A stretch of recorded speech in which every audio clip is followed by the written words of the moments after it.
Okay, so this is the second time I've had to upload this video. The first time crapped out on me. I'm about to go to work.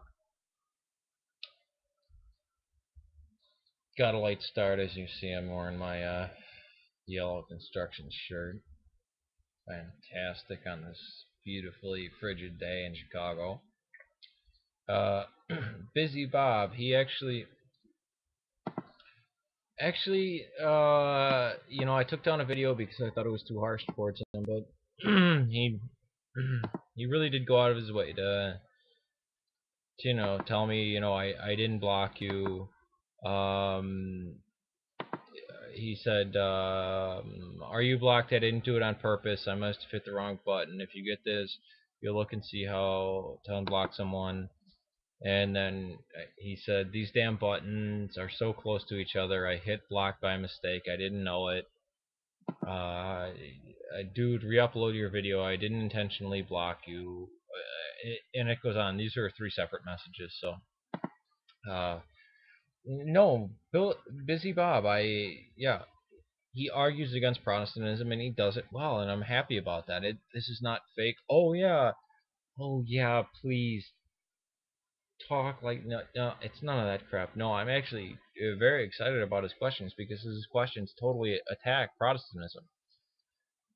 He said he was not convinced. I don't know what he was supposed to be convinced about when I answered his question because I answered his questions honestly and according to Orthodox lines. Now, if he has any question about my answers to his videos, he can check out All Saints Monastery, which is Archbishop Lazar, who's an archbishop in Canada and runs a monastery, who has been Orthodox longer than me. He's been on this planet longer than me.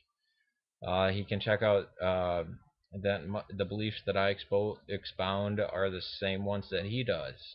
I think Busy Bob, the problem with him is he's a Protestant.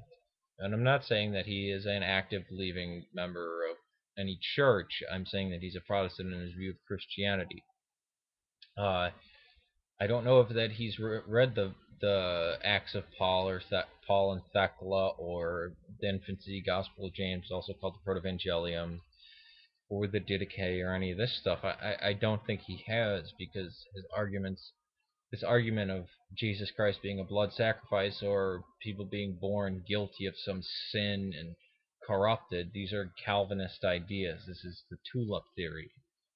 And he goes by this. I think he believes that I'm part of some modern liberal church or something that's trying to twist scripture. No, he has to understand the Bible came after the church. The church edited and compiled the Bible, and the Bible wasn't in its it wasn't in its final form until 4 centuries after Christ died, and that even then, the Book of Revelations is not allowed to be read in church. The Him picking up the Bible and reading it is not the way to become a Christian, and never was in the ancient world. No ancient Christian had a copy of the New Testament to read from and to pick out what they no. It was always the church. The church was in charge.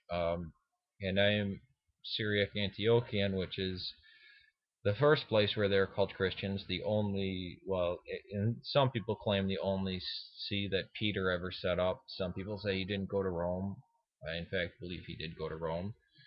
Um, but at least he's honest. Busy Bob is very honest about it. He said, "No, please re-upload your video." But I still wonder why he doesn't put my response as a response to his video. I think he's afraid that he asked a very Protestant question, and it totally got answered by an Orthodox person. And that he doesn't know what Eastern Orthodoxy is. It's the oldest form of Christianity. Uh, it still exists in places like Ethiopia, um, Egypt, called the Coptics, Greek Orthodoxy in Greece, Antiochian or Jerusalem Orthodoxy in the Middle East and the Levant. Syria is, yeah, that's me. Also, there's Russian Orthodoxy, and I don't think he knows much about this. Just like most Americans don't know much about that. I think he believes Christianity should come from the Bible. Wrong, wrong. Christianity came before the Bible. The Bible was edited and compiled by us. Remember, there were traditions that were not in any of the manuscripts that we put in because we knew about them. So I think he could make an honest video in favor of his view to the Protestants and Catholics. Why do you go by the Bible that you do, since the East compiled it? Is he can look up at the Council of Nicaea. The Pope wasn't at the Council of Nicaea; had nothing to do with it. But I digress. He begged me to put the video back up, and I call him a boy and not a grown man because of the way he acts. But I will annotate that. But still, I ask him and challenge him, why will he not put up my response to his video? Because he was asking a very Protestant question, and an Orthodox responded to it. He said Christianity. He should have said Protestantism or Western Christianity. I wish him the best. I wish him peace. I hope for more dialogue with him, and I wish him success and all the best in everything. This is not slighted or underhand or any devious thing. The gates of heaven are definitely still open to him. He's not dead yet, you know.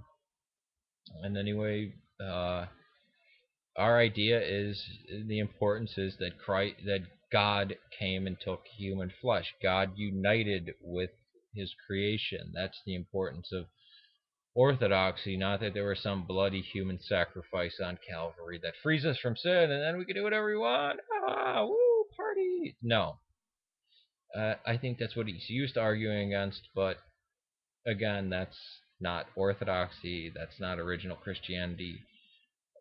He could easily go back and look at church history, Gregory Palamas, John Cavasilas, church fathers, anybody, and find that this view is not in there. Maybe you can take some of the church fathers out of context, but when you read them all, and not only church fathers, but also the legacy of the church for the first at least 600-700 years, we find. I mean, just read John Damascene. I mean, he was the first to report on the Muslims. He's pretty early. You can read him, and I'm in total agreement.